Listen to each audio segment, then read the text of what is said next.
소가 되어도 곱비 뚫을 구멍이 없다. 죽기 살기로 경원은 화두를 놓지 않았다. 그러자 어느 순간 터졌다. 깨친 경원은 경계를 넘어섰고 경계의 이쪽과 저쪽을 넘나들었다. 구독과 좋아요 그리고 알람 설정 부탁드립니다. 재미있고도 좋은 글로 보답하겠습니다. 제1장 사라지는 것들. 조선이 기울고 있었다.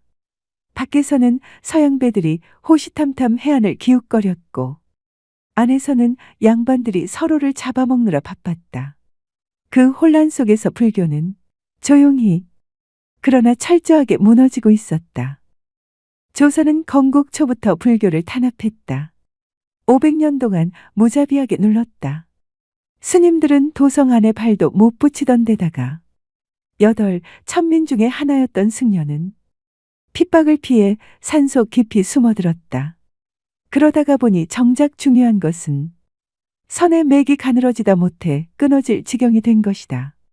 길고 긴 한국 불교의 역사에서 선의 불꽃이 거의 꺼져가던 그 순간 한 아이가 절에 들어갔다. 제2장 9살 소년의 출가. 1849년 전라도 어느 마을. 아이의 이름은 송동욱. 아버지는 일찍 세상을 떴고 어머니는 불심이 깊은 여인이었다. 가난했지만 품위가 있는 집안이었다. 동욱이 9살 되던 해 어머니는 아이의 손을 잡고 절로 향했다. 요즘 같으면 상상도 못할 일이다. 9살짜리를 절에 맡기다니. 하지만 그 시절엔 그랬다. 집에 두면 굶겨 죽일 수밖에 없는 형편이거나 혹은 아이가 비범하다 싶으면 절로 보냈다. 동욱은 아마 둘 다였을 것이다. 경기도 관악산 청계사. 개어 스님은 이 아이를 보자마자 눈치챘다. 다른 아이들과 뭔가 다르다는 것을.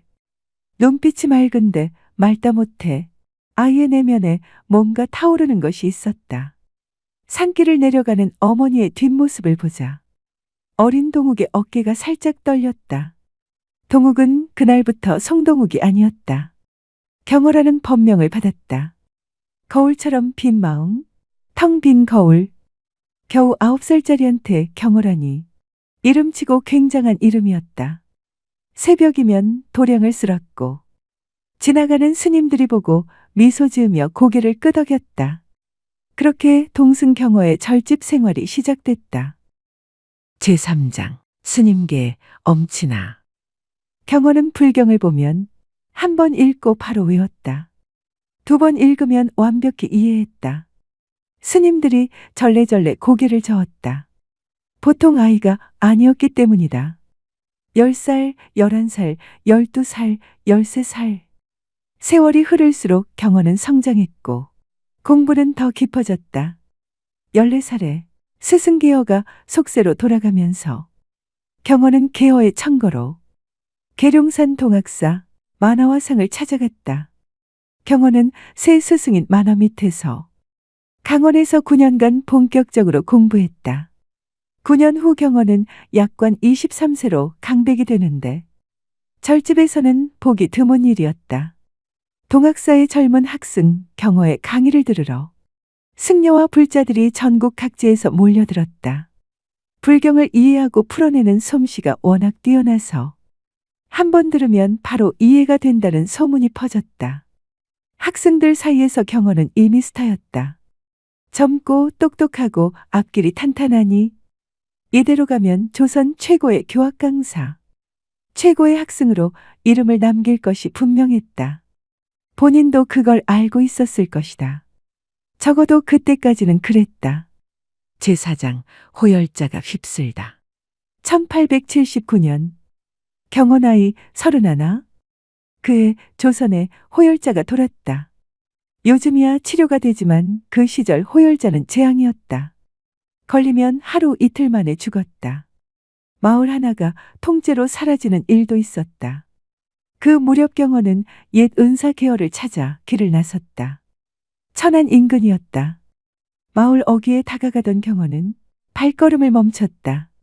한 번도 맡아보지 못한 고약한 냄새가 먼저 다가왔다. 마을 안으로 들어서자 걸음을 뗄 수가 없었다. 집집마다 문이 열려 있었다. 어떤 집은 마당에, 어떤 집은 방 안에. 죽은 것인지 살아있는 것인지도 모를 모습으로 사람들이 쓰러져 있었다. 호열자가 휩쓸고 간 마을이었다. 경호는 그 자리에 서서 아무것도 하지 못했다. 며칠 전까지 여기에 살았을 사람들, 밥을 먹고 아이를 재우고 내일을 걱정하던 사람들, 그 사람들이 지금 이렇게 죽다니. 경호는 자탄했다. 나는 불경을 줄줄 외운다. 그런데 죽음 앞에서 나는 무엇인가? 생사의 절박함을 깨닫고 자기의 무력함을 느낀 경호는 가던 길을 돌아서서 동학사로 돌아왔다. 제5장 면벽수행. 동학사로 돌아온 경호는 방문을 닫았다. 그리고 밖에 나오지 않았다. 제자들이 공양을 들고 와서는 문틈으로 밀어 넣었다. 경호는 먹는 것 같기도 하고 아닌 것 같기도 했다. 동학사 대중들이 모여서 걱정했다. 강사 스님이 왜 저러나 수군거렸다. 경호는 공부를 다시 시작했다. 하지만 이번엔 달랐다. 전에는 이해하기 위해 읽었다. 이번에는 살기 위해 읽었다. 죽음이 그렇게 갑작스럽고 그렇게 허무하다면 대체 무엇이 남는 것인가? 수천 권의 불경을 외우는 이 머릿속은 죽고 나면 어디로 가는 것인가? 몇 달이 지났다. 그리고 어느 날 경호의 방문이 열렸다. 제6장 깨달음. 경호는 방 안에서 경전을 읽은 것이 아니다. 말이 안 되는 말, 논리로는 풀 수 없는 물음, 화두에 매달렸다. 소가 되어도 곱빗 뚫을 구멍이 없다. 경호는 화두를 놓지 않았다. 그리고 어느 순간 뭔가가 터졌다. 무엇이 터진 것인지 말로 설명하기는 어렵다. 깨달음의 당체는 원래 말로 표현할 수 없기 때문이다. 다만 경호 자신이 훗날 이렇게 표현했다. 텅 빈 곳에서 텅 빈 것도 없어졌다. 방에서 나온 경호는 달라졌다. 표정이 달라진 것도 말이 달라진 것도 아니었다. 그냥 달라진 것이다. 그 모습을 본 사람들은 알았다.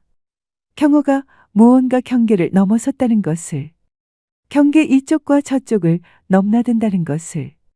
경호는 그때 34살이었다. 제7장 폐허에서 시작하다. 비록 깨달음을 얻었다고는 하나 경호 앞에 놓인 현실은 녹록지 않았다. 조선의 선불교는 허물어진 집 같았다. 기둥만 남고 지붕이 없는 집. 형식은 있는데 내용이 없는 공부들. 경호가 보기에 제대로 된 선사가 없었다. 물어볼 스승이 없었다.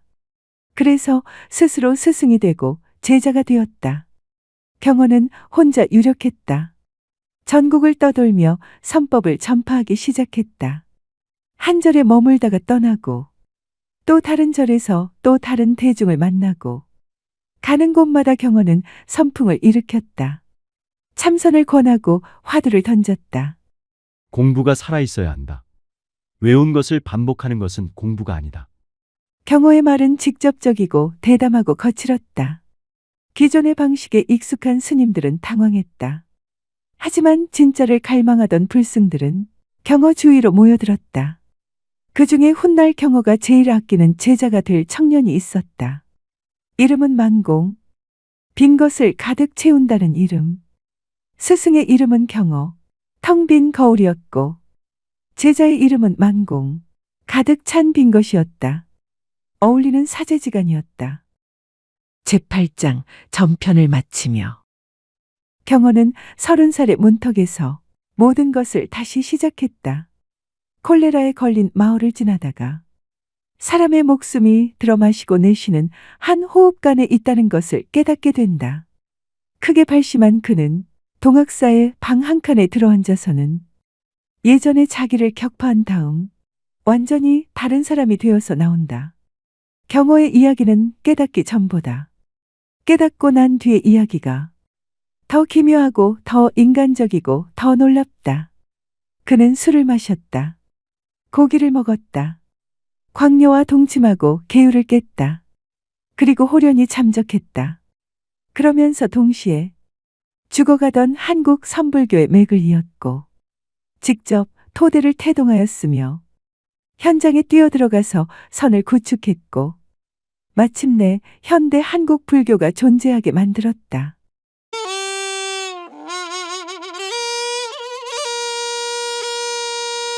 안녕하세요. 소우쿨 극장입니다. 오늘 이야기는 현대 한국 선불교의 달마라고 회자되는 경어선사 이야기입니다. 오늘은 전편입니다. 고맙습니다. 다음에 만날 때까지 건강하시기를 기원합니다.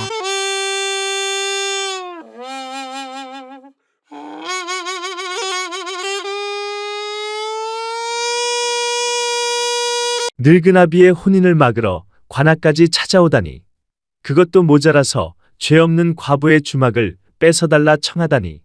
이자는 살아계신 부친의 뜻을 거역하고 관아에 와서 불효막심한 청탁을 늘어놓았으니 불효자를 다스리는 법도로 곤장 10대를 쳐라.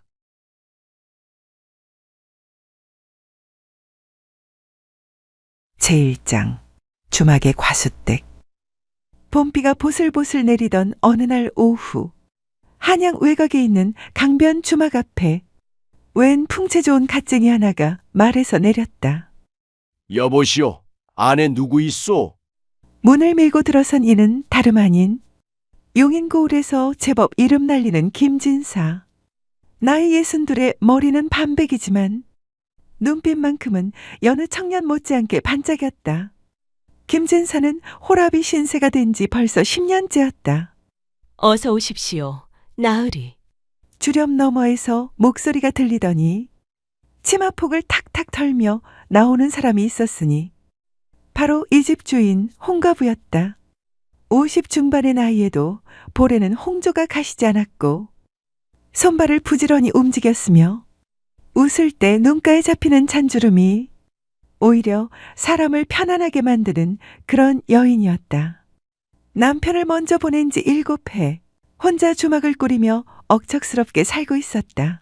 비에 젖으셨네요. 얼른 안으로 드시지요. 진사는 자리에 앉으며 슬쩍 그녀를 훔쳐봤다. 아주머니가 이 집 주인이신가? 막걸리 한 사발 주시게.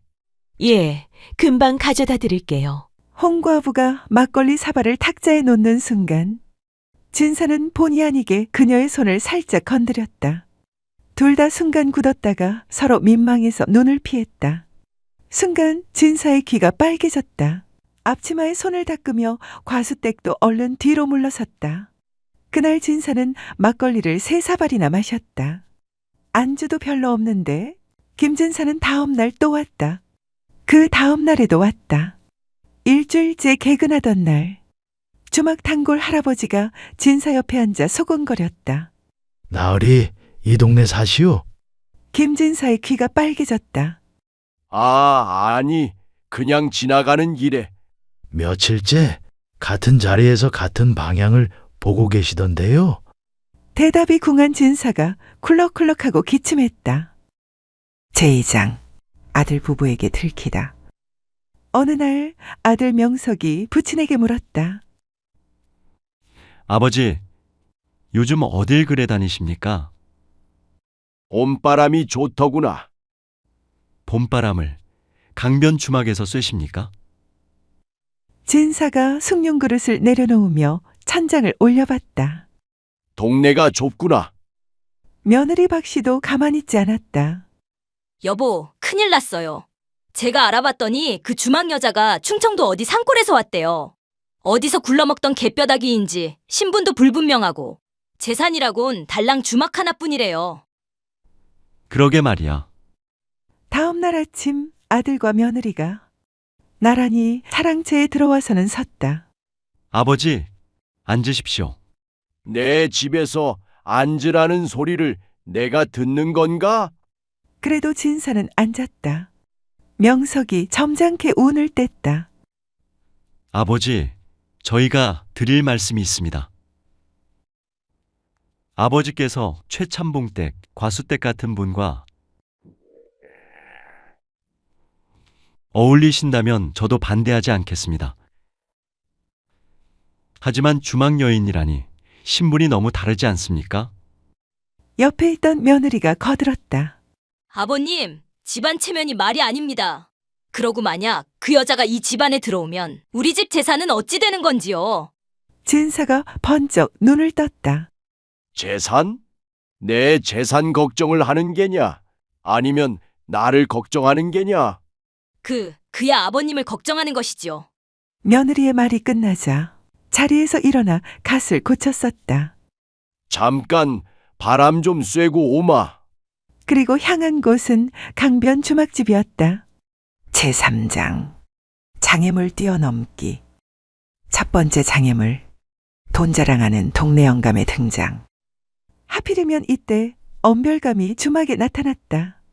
60살의 재산도 있고 아직 정정한 엄별감은 오래전부터 홍과부의 주막에 드나들던 인물이었다. 그는 과부 눈에 들려고 많은 공을 들이고 있었다. 과부댁, 내 이번에 한양서 귀한 비단을 가져왔소이다. 받아두시오.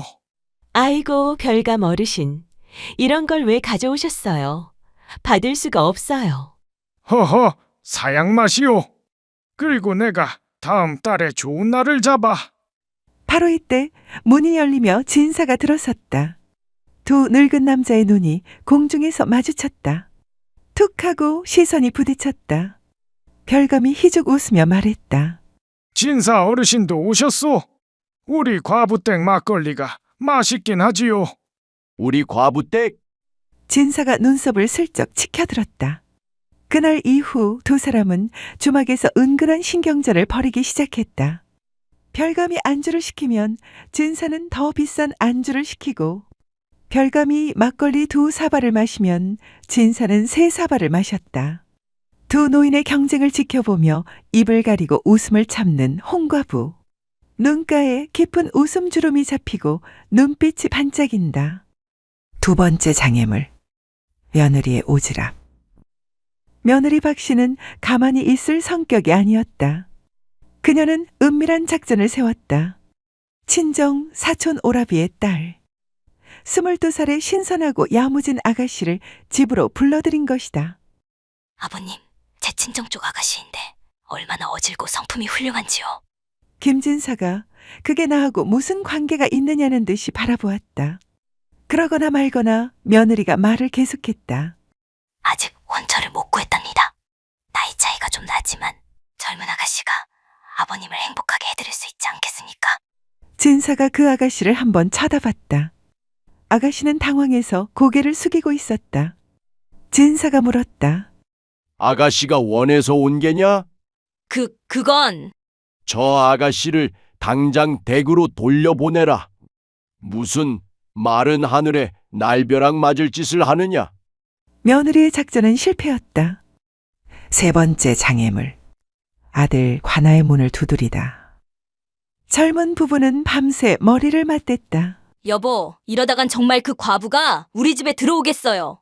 그러게 아버지가 생각보다 완강하시니 방법이 없을까요? 곰곰이 머리를 굴리고 있던 명석이 무릎을 탁 쳤다. 있다. 원님이 계시잖소. 고을 원은 부친 김진사와는 젊은 시절부터 막역한 사이였다. 같이 과거 공부도 하고 같이 낙방도 하고 같이 술도 마셨던 40년 지기 친구. 명석은 이 어른이라면 아버지를 설득할 수 있을 거로 생각했다. 원님께서 아버지를 말려주신다면 거기다 그 주막도 행실이 수상하다는 이유로 혼주를 내주신다면 일이 해결되지 않겠소? 며느리 박씨의 눈이 반짝였다. 오호, 여보, 그거 좋겠는데요? 얼른 가보세요. 다음 날 이른 아침 명석은 깔끔하게 차려입고 관아로 향했다. 마음속으로는 이미 이긴 것처럼 으쓱한 기분이었다. 관아 마당에 들어서자 문지기가 안내했고 동원에 앉아있던 원님이 명석을 맞았다. 나이 60에 눈매가 날카롭지만 평소엔 온화한 분이었다. 오, 명석이 왔구나. 어인일이냐? 명석이 예를 갖추고 꿇어앉아 조심스럽게 입을 열었다. 다름이 아니오라 아버지 때문에 왔습니다. 진사 어른이 어디 편찮으시냐? 아니, 그게 아니라 아버지께서 요즘 강변 주막을 자꾸 드나드시며 그 집 과부에게 홀리셨습니다. 친구분으로서 아버지를 한번 말려주시고 아울러 그 주막 여인도 행실이 불량하다 하여 영업을 못하게 해주신다면 원님은 잠자코 듣고 있었다. 명석이 목소리를 낮추며 덧붙였다.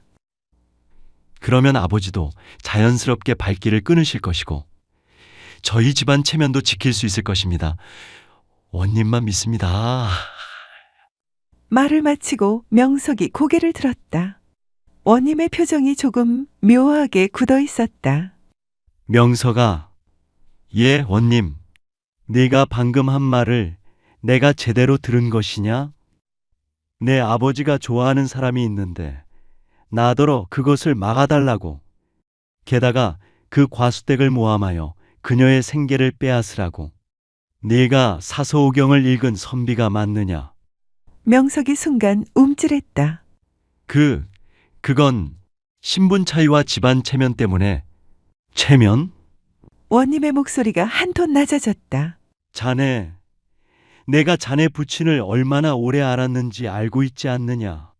그 어른이 자네 어미를 먼저 보내고 얼마나 쓸쓸하게 지내셨는지도 나는 알고 있어. 이제 겨우 웃음을 되찾으셨다는 소문을 듣고 내가 얼마나 기뻤는지 알기나 하느냐? 하지만 원님, 닥쳐라! 동원이 쩌렁쩌렁 울렸다. 명석의 어깨가 움츠러들었다. 아비가 살아계신데 그 아비의 행복을 막으러 관아까지 찾아오다니! 그것도 모자라서 죄 없는 과부의 주막을 뺏어달라 청하다니! 이것이 자식된 도리냐 이놈아? 원님, 잠깐만요. 여봐라. 포졸들이 우르르 몰려들어왔다. 이자가 살아계신 부친의 뜻을 거역하고 관아에 와서 불효막심한 청탁을 늘어놓았으니 불효자 다스리는 법도로 곤장 10대를 쳐라. 예. 원님, 저는 그냥 아버지가 걱정돼서. 포졸들이 아들을 들어 동원 마당으로 가서 눕혔다. 동원 마당에 명석의 비명이 울려 퍼지는 동안 원님은 차를 한 모금 마시며 창밖을 바라봤다. 그리고 혼잣말처럼 중얼거렸다. 여보게, 자네 아들 교육을 좀 더 시켜야겠네. 곤장 10대를 맞고 절뚝거리며 집으로 돌아온 명석을 본 박씨가 기겁했다. 이게 어떻게 된 거예요? 말도 마시오. 원님이 도와주신다고 하셨어요? 도움은커녕 천하에 없는 불효자라고 실컷 두들겨 맞고 왔소. 며느리 박씨의 입이 쩍 벌어졌다. 명석은 방에 들어가 엎드렸다. 엉덩이가 얼얼한 건지 마음이 얼얼한 건지 한참 동안 천장만 바라봤다. 불효자. 그 말이 자꾸 귓가에 맴돌았다. 네 번째 장애물. 비 오는 밤에 벌어진 일. 비 오는 저녁 진사가 주막에서 늦도록 과부와 이야기를 나누다 돌아가려는 참이었다. 나으리, 비가 너무 많이 오는데 오늘은 그냥 저희 행랑채에서 주무시고 내일 아침 가시는 게 어떻겠습니까? 어두운 데다가 길까지 질퍽해서 위험하실 텐데요. 그러면 내가 무례한 소리를 들을 것이오. 이 나이에 무슨 남의 말을 겁내십니까? 과부가 웃다가 그만 발을 헛디뎌 넘어졌다. 아이쿠, 진사가 재빠르게 손을 잡았다. 괜찮으시오? 두 사람은 손을 잡은 채 서로를 바라보았다. 바로 그 순간 대문 밖에서 누군가의 목소리가 들려왔다. 아버지 여기 계십니까? 명석이었다. 아버지 걱정이 돼서 직접 찾아온 것이었다. 그런데 대문을 밀고 들어서다 손을 맞잡은 두 사람을 목격하고 말았다. 세 명이 동시에 굳었다. 먼저 입을 연 건 진사였다. 막걸리 한 사발 하겠느냐? 비 맞은 생쥐꼴로 아버지 옆에 앉은 명석은 막걸리를 한 사발 받아 마셨다. 아직 엉덩이가 좀 아팠지만 이상하게 그 막걸리가 달았다. 제사장, 최후의 단판. 다음 날 아침 진사는 아들을 사랑채로 불렀다. 앉아라. 명석이 조심스럽게 앉았다. 곤장 맞은 곳이 아직 쑤셨지만 내색하지 않았다. 한동안 말없이 마당을 내다보다가 진사가 천천히 입을 열었다. 명서가 내 어미가 세상을 뜬 게 10년 전이지. 예, 아버지. 그 10년 동안 나는 괜찮은 척 살았다. 너희가 걱정할까봐 그렇게 살았다. 진사가 쓴웃음을 지었다. 밥을 먹어도 혼자 먹고, 좋은 것을 봐도 말할 사람이 없고, 밤에 빗소리를 들으면 그냥 천장만 보이더구나. 나이 먹으면 덜 할 줄 알았는데, 그게 아니더라. 명석의 표정이 미세하게 흔들렸다. 신분이 낮다고 했지?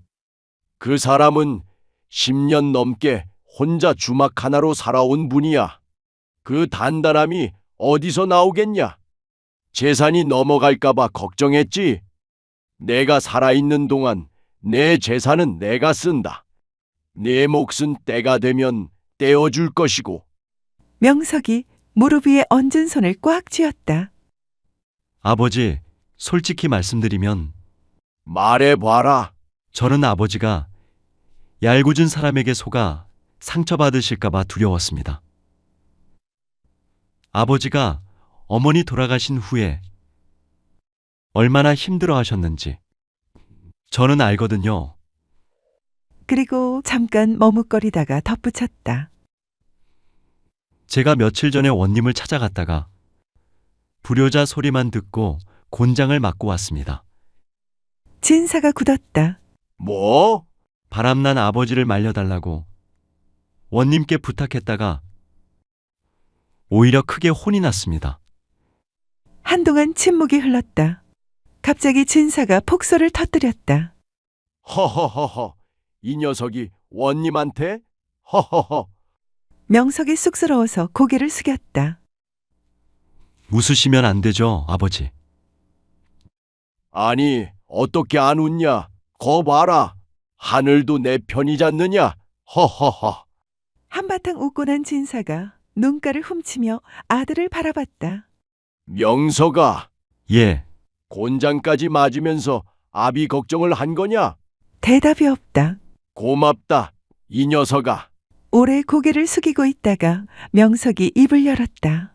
그분이 아버지를 진심으로 대하는 분이라면 저도 반대하지 않겠습니다. 어제 주막에서 막걸리 한 잔 받아 마시면서 보니 나쁜 물은 아닌 것 같았습니다. 그거면 됐다. 진사가 아들의 어깨를 툭 쳤다. 이제 나가보거라. 나는 외출 좀 해야겠다. 또 강변 주막입니까? 그건 왜 묻냐? 명석이 자리에서 일어나다 희죽 웃었다. 다녀오십시오, 아버지. 제오장, 끝이 좋으면 다 좋다. 그날 오후 주막에 들어선 진사가 홍과부 앞에 반듯하게 섰다. 드릴 말씀이 있소이다. 과부가 행주를 내려놓으며 눈을 동그랗게 떴다. 이 나이에 낯간지러운 말을 하자니 쑥스럽지만 진사가 헛기침을 한번 하고는 남은 인생 나와 함께 하시겠소? 서로 등이나 긁어주면서 같이 삽시다. 갑자기 주막 안이 조용해졌다. 과부는 잠깐 진사를 바라보다가 피식 웃었다.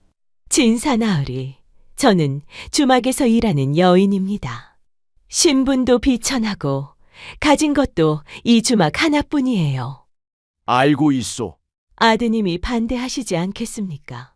허락받았소. 그래도 제가 들어가면 집안의 일가 어른들이 뭐라 하실 텐데. 내가 그분들 상대는 할 수 있소.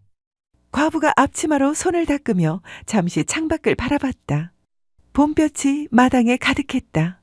저는 이 주막이 너무 정들어서요. 주막도 같이 가져가면 되지 않소. 관리할 사람만 두고. 과부가 손수건으로 눈가를 닦으며 고개를 끄덕였다. 알겠습니다, 나으리. 그해 가을 강변 주막 앞에 붉은 댕기가 걸렸다. 작은 홀레였지만 동네 사람들이 제법 모였다. 명석은 어색한 얼굴로 서 있었고 며느리 박씨는 뾰로통했다. 원님은 초대받았다. 원은 진사 옆에 나란히 앉아 흐뭇하게 막걸리를 들이켰다. 내 그럴 줄 알았어. 이 사람아. 자네 덕도 좀 있지. 허허. 덕은 무슨. 나는 그냥 불효자 하나 혼내줬을 뿐이야. 두 노인이 껄껄 웃는 소리에 저만치서 명석이 귀를 붉히며 딴청을 피웠다. 김진사는 그날 생전 처음으로 10살은 젊어 보이는 얼굴을 하고 있었다. 홍과부는 누군가 자신을 바라본다는 게 어떤 기분인지 수십 년 만에 기억해냈다. 두 사람은 나란히 걸어 들어갔다. 봄날 같은 가을 저녁이었다.